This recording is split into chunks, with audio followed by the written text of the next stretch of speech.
اهلا بيكم في انجلش فلوج جديد مع دعاء. النهارده ان شاء الله الحلقه رقم 5 من سلسله شرح قواعد اللغه الانجليزيه الجرامر عندي هنا على القناه.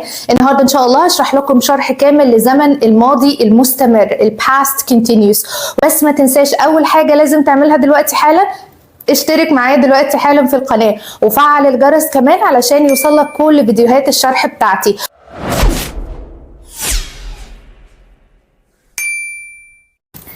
وزي ما متعودين في كل حلقات شرح الجرامر عندي هقسم لكم الحلقه باذن الله تحت في الوقت هنا لاربع اقسام.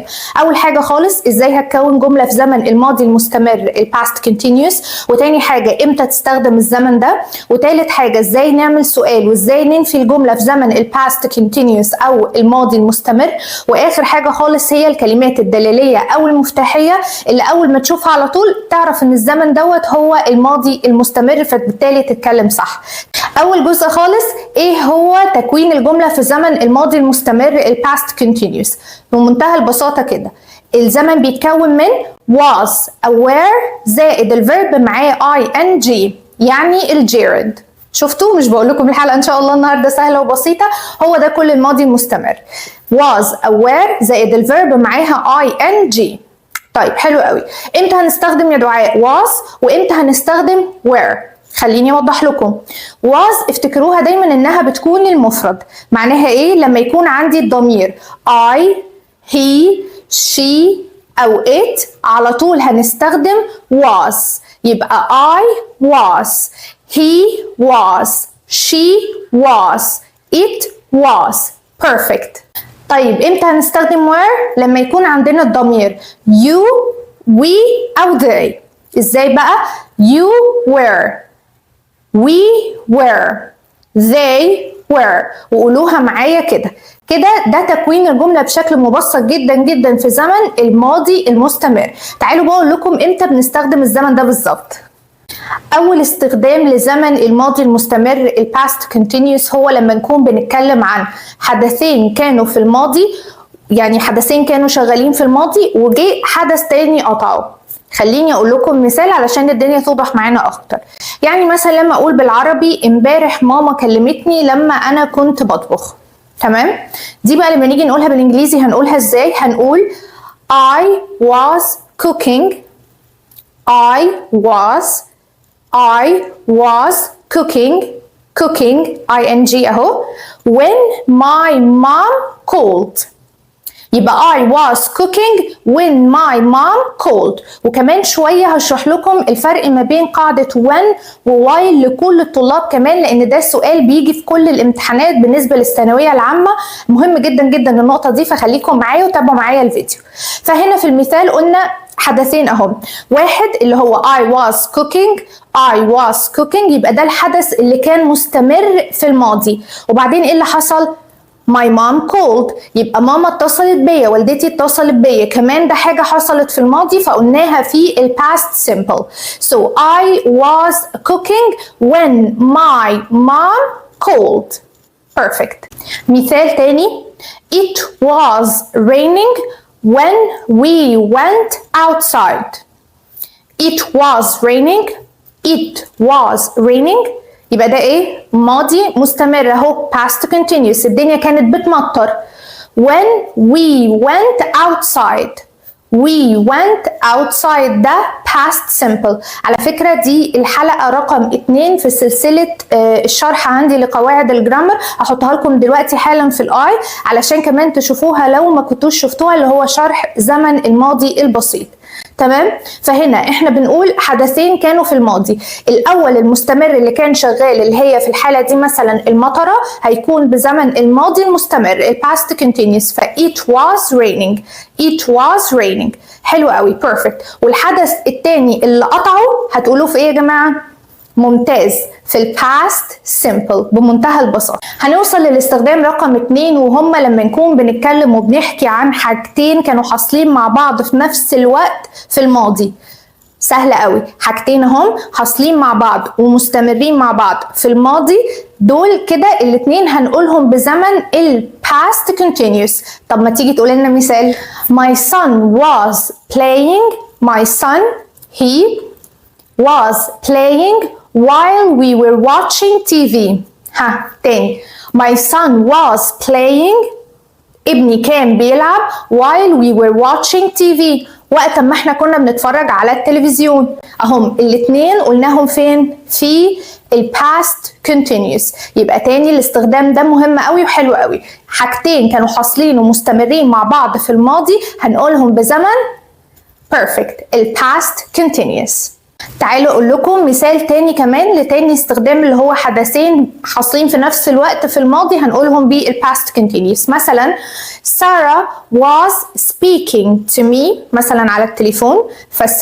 سارة صاحبتي سارة was speaking to me كانت بتتكلم معايا while I was cooking dinner. ها الاتنين ايه اهو؟ الاتنين في past continuous. يعني انا كنت بطبخ وبكلم صاحبتي في التليفون، وطبعا كل البنات كلنا بنعمل الموضوع ده وبنعمل اكتر من كده كمان ما شاء الله عليك.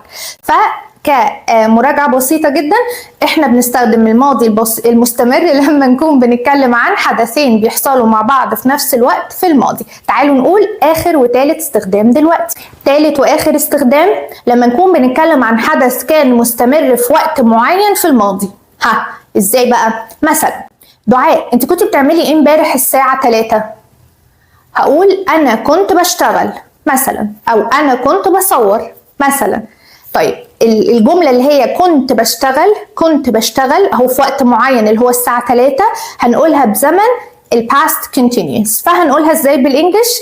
هنقول What were you doing yesterday at 3 p.m.?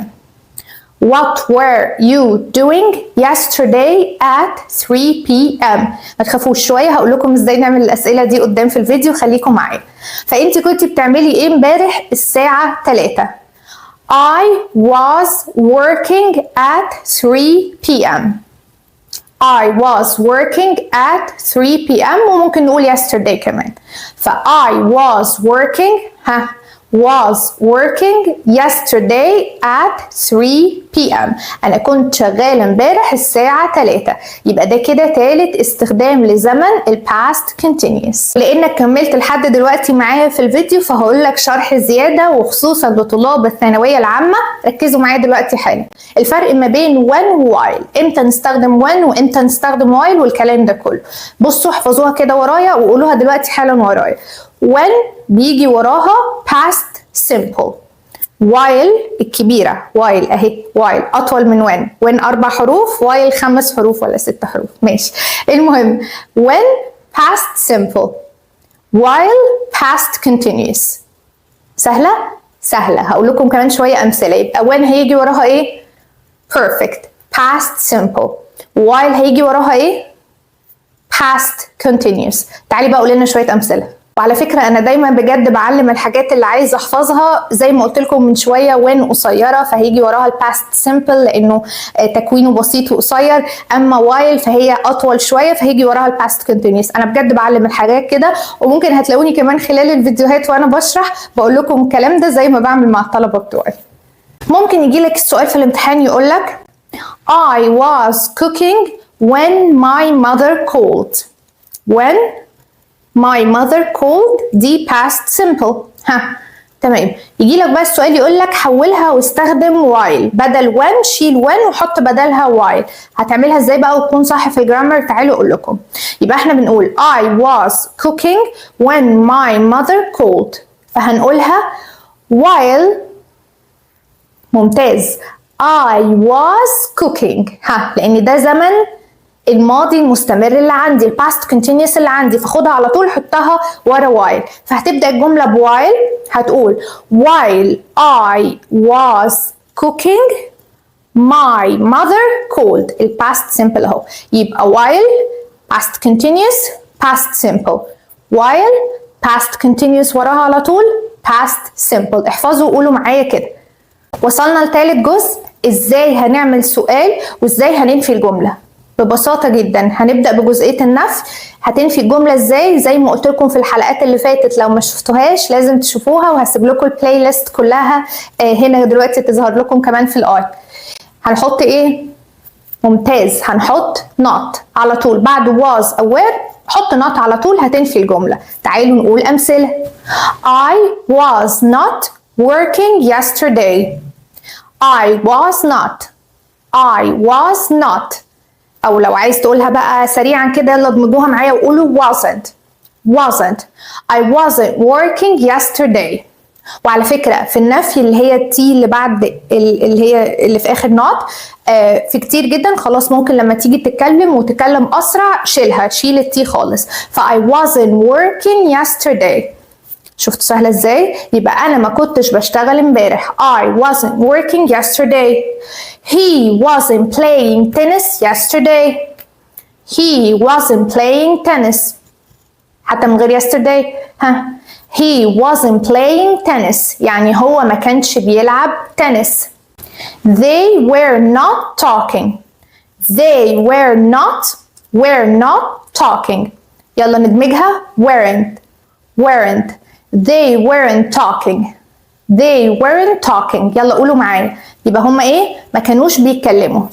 سهل جدا. خلاص حط not بعد was أو were. ازاي بقى نعمل سؤال؟ تعالوا اقول لكم. أول أنواع الأسئلة اللي هو الأسئلة الاستفهامية، فهتبدأ بأداة الاستفهام وبعد كده هتعكس اللي هي مثلا لو أنا مثلا بقول I was هتعكسها فهتبقى were you. فهنقولها ازاي؟ What were you doing yesterday? What were you doing yesterday? What were you? Were you? ها يبقى كده ايه؟ يبقى كده انا عكست اللي هي I was. لما نيجي طبعا نسالها زي في ال present بالظبط، مش بنقول was I، لا بنقولها were you زي are you كده، بس دي في الماضي هنقول were you. ف what were you doing yesterday؟ هنقول مثلا I was working مثلا. طب عايز تعمل النوع التاني من الأسئلة اللي هو yes or no question، هتعمله ازاي؟ هنقول were you working yesterday؟ were you working yesterday يعني هل انت كنت شغال امبارح؟ هل انت كنت شغالة امبارح؟ يبقى yes I was أو no I wasn't. يبقى كده ده ايه؟ سؤال سؤال بيس او نو. الاجابه بتاعته بيس او نو. Were you working yesterday? Yes I was. No I wasn't. يلا اكتبوا لي examples دلوقتي حالا، هستناكم. وصلنا مع بعض للكلمات الدلاليه والمفتاحيه اللي اول ما تشوفها تعرف على طول ان ده زمن ال past continuous. فاول لما نشوف all yesterday، all last week، أو مثلا throughout the last day أو throughout the last night. throughout دي معناها في خلال، فهو أنا بقول إيه؟ في خلال اليوم امبارح أو في خلال الليلة السابقة اللي هي last night. فكل ما بنقول إن هي في خلال مثلا مدة معينة حصلت في الماضي اعرفوا على طول إن ده زمن الماضي المستمر past continuous. وبكده نكون وصلنا لنهاية الفلوج النهاردة بتاعنا وشرح كامل لزمن الماضي المستمر ال past continuous. أنا جاوبت على كل أسئلتكم أنا عارفة في الشرح النهاردة، والحلقة كان فيها كل الإجابات وشرحنا مع بعض ازاي نكون الجمله في زمن ال past continuous، ازاي كمان ان احنا نستخدم ال past continuous بمنتهى البساطه، وزودت كمان وقلت لكم امتى نستخدم when و while، وازاي نعمل سؤال، وازاي ننفي الجمله، واخر حاجه خالص قلت لكم الكلمات الدلاليه اول ما تشوفها تعرف ان ده على طول ال past continuous. لو لسه ما اشتركتش معايا في القناه مستني ايه؟ اشترك دلوقتي حالا معايا في القناه، ولو عجبك الفيديو ما تنساش لايك دلوقتي حالا، وهسيب لكم زي ما قلت لكم البلاي ليست كلها تحت بتاعه شرح ال 12 زمن في اللغه الانجليزيه، وكل الحلقات كمان هتلاقوها تحت في الوصف، وهستنى تعليقاتكم باذن الله. هشوفكم الحلقه الجايه. باي باي.